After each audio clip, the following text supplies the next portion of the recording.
जापानी संत हकुइन एक मशहूर जैन मास्टर थे।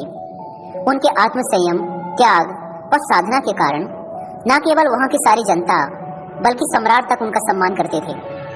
एक बार राजा का सेनापति उनके दर्शन करने आया। दर्शन करने के पश्चात उसने संत से एक विचित्र प्रश्न किया।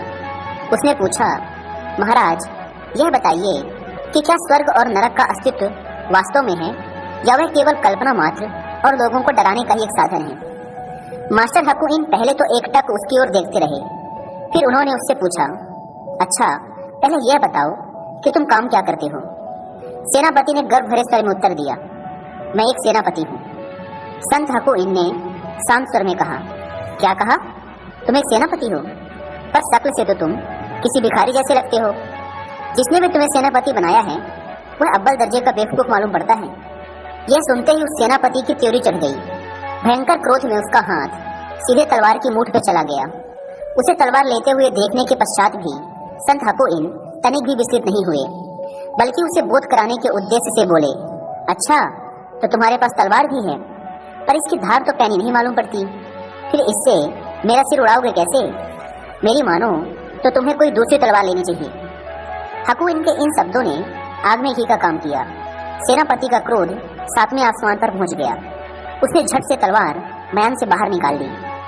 तभी संत प्रेम से बोले, लो, अब नरक के द्वार खुल गए। उनकी वाणी की अपूर्व तेज और निर्भीकता को देखकर वह नतमस्तक हो गया। उनकी बात पूरी होने से पहले ही उसने अपनी तलवार वापस म्यान में रख ली। क्रोध की वह प्रचंड अग्नि जो अपमान से एकदम भड़क उठी थी, अब विवेक के शीतल जल से शांत हो गई थी।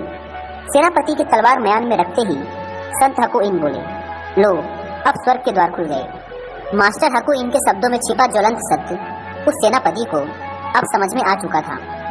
वास्तव में व्यक्ति जिस क्षण क्रोध की अवस्था में होता है उस समय वह नर की स्थिति में ही होता है, क्योंकि क्रोध में बुद्धि विवेक काम करना बंद कर देते हैं। सोचने समझने की क्षमता नहीं रहती, कर्तव्य अकर्तव्य का ध्यान नहीं रहता। बस एक प्रचंड अग्नि हमारे संपूर्ण अस्तित्व को जलाने लगती है। क्रोध में हम दूसरों का जितना अहित करते हैं उससे कहीं अधिक अहित स्वयं का कर बैठते हैं। यह एक नाग की तरह हमें डसता रहता है। जिस समय हम क्रोध के राक्षस से पीछा छुड़ा लेते हैं वही समय हमारे लिए परम शांतिदायक बन जाता है। और स्वर्ग आखिर है भी क्या?